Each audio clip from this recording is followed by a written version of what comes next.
possibility that if they are properly funded, Yes. that they could indeed launch attacks against Americans on United States soil? Yes. Yes. Look at Al-Qaeda. Al-Qaeda was able to do it, so why we say they were not going to try to do it? I'm not saying they will be able to do it, but of course they will try to do it. They will try, but monetarily and with some of their resources right now, they may not be. They have resources now. They may not be at that, but they're getting there. Well, they have money now. ISIS has money and has a lot of equipment that was left over by the Iraqi army. So we have to be very careful. ISIS has money and they have a whole lot more. We'll talk about that here because it's fair to say it shook more than a few people to the core when it was announced that America might have to deal with Iran in order to bring some sense to the carnage in Iraq. But if you take a step back and think about it, it may be the only way to get things done without pouring more soldiers into the region. And then consider what, if anything, it might mean for normalizing relations with a country that, at least on the public surface, hates our guts. Joining us now in Midpoint, American historian, writer, political commentator, and president of the Middle East Forum, Daniel Pipes joins us today. Daniel, thanks for being with us today. Thanks for the invitation, Ed. We have a couple of things to discuss here, and I do want to talk about ISIS, the money, and so much more, but I want to get your reaction to two things that are happening right now. First of all, in the region, there is talk that Islamic militants have now gone 40 miles north of Baghdad. They have advanced this far. Is it any shock to you whatsoever that they are getting this close and that very likely they will get even closer, at least looking at what kind of resistance they have been facing or lack thereof? Mosul was a shock. Who would have expected that about 2,500 members of militia could defeat, without a bullet being shot, 80,000 members of the government troops? That's astonishing. But now that that's happened, this isn't so surprising anymore. The government troops are falling away. However, these are basically Shiite troops in the Iraqi governmental forces who are going to stand and defend Shiite regions, starting with Baghdad. So I imagine that the defense of Baghdad will be far greater than that of Mosul. We will get back to this, but I do want to also get your reaction to the story that is now happening as well. U.S. Special Ops, they have captured one of the suspected ringleaders of the terrorist attacks in Benghazi. This was put together by the United States in secret. He is now in U.S. custody in a secure location outside of Libya. Your immediate reaction to this story?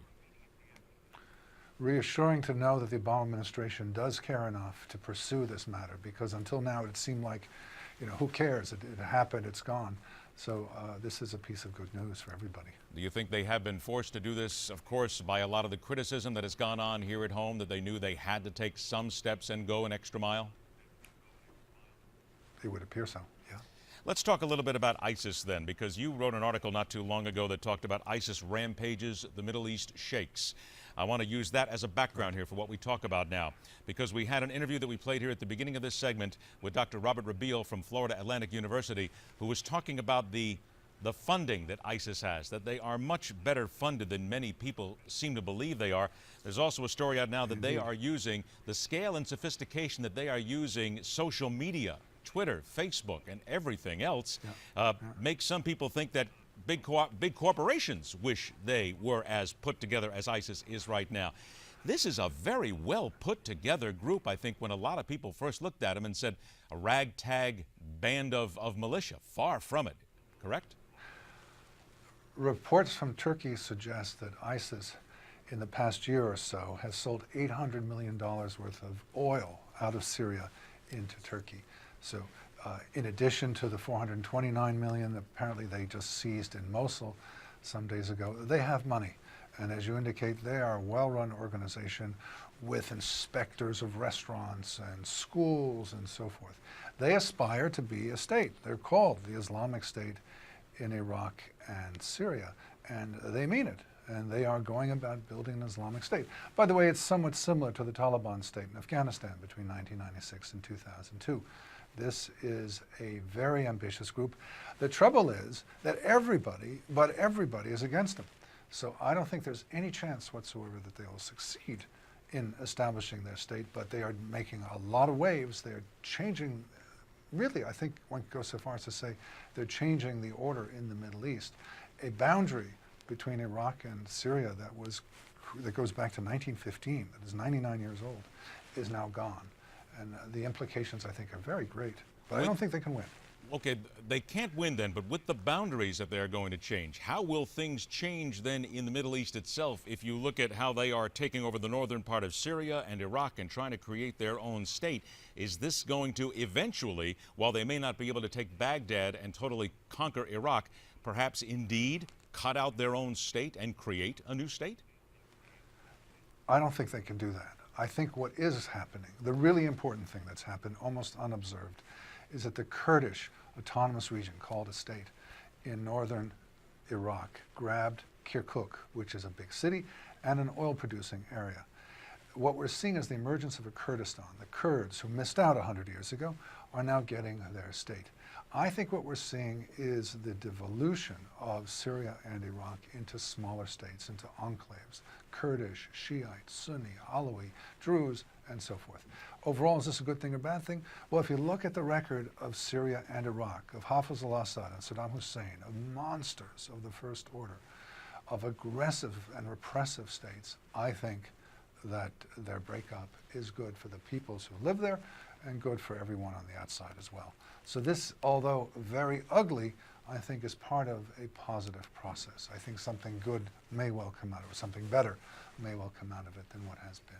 Let's talk about something positive coming out of another story as well, as I alluded to at the beginning of this segment, and that is the United States perhaps working with Iran. I could guess that there were a lot of people, jaws were dropping when that first was suggested.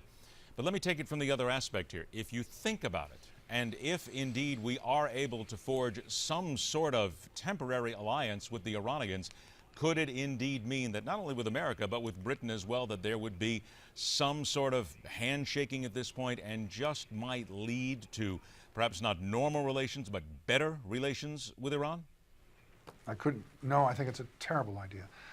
Iran basically controls the governments of Syria and Iraq today. And if we go in and help the Iranians, we are helping them to preserve this power. We absolutely don't want to do that. The Iranian government is extremely and deeply hostile to us. There's no way we should be helping them to keep this imperial power in place. We should be working against them. We should be undermining them. There is no hope for a normal relationship with the Islamic Republic of Iran. It's a fool's errand. It's been tried many times, for example, 1986 by Ronald Reagan. It was tried by Bill Clinton. It was tried by others. It doesn't work. Give up on it. We should stay out of this conflict. We should help those who are being harmed. We should take a humanitarian interest. We should provide soup and blankets. We should try and keep the arms from going in. But we ourselves should not get involved. And by the way, there's an interesting point here. You mentioned the 300 special ops soldiers going to Iraq to protect the embassy. You'd wonder, 300 people for an embassy, you think of a building. But no, the American embassy in Baghdad is the largest embassy in the history of the world. It is a mini city. And so it takes hundreds of soldiers to protect it. I don't even know if 300 is enough. It is the former palace, palatial grounds, I should say, of Saddam Hussein, which we took over. It is very large, and I don't know if 300 soldiers is enough. It was a terrible idea to take this huge segment of downtown Baghdad and turn it into the American embassy, and it's an even worse idea now that it's potentially under siege from some very aggressive militia. To your point then, there are those who would counter that America is the only country, the only force that can save Iraq, and that if we do not do something now, airstrikes, however you want to call it, if we don't do something now, we'll be making the same mistake all over again. It will get worse, and it will come back to snap against America sooner, if not later. You know, there's a sentimental attachment to the Iraqi government because we spent $1 trillion and thousands of lives to establish it, and I understand that. But it's not our government. It's an Iranian-influenced government. And if the Iranian-influenced Iraqi government is going to clash with the Turkish-backed ISIS, Sunni jihadis, that's fine with me. I've got no problem with that.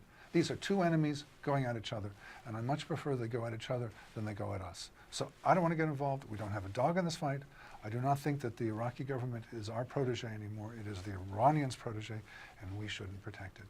About a minute or so that I have left, I also want to talk about another article that you wrote that caught my eye, The Growth of Moderate Islamism, where you talk about, can tomorrow's Islamists become democratic and humane? All right.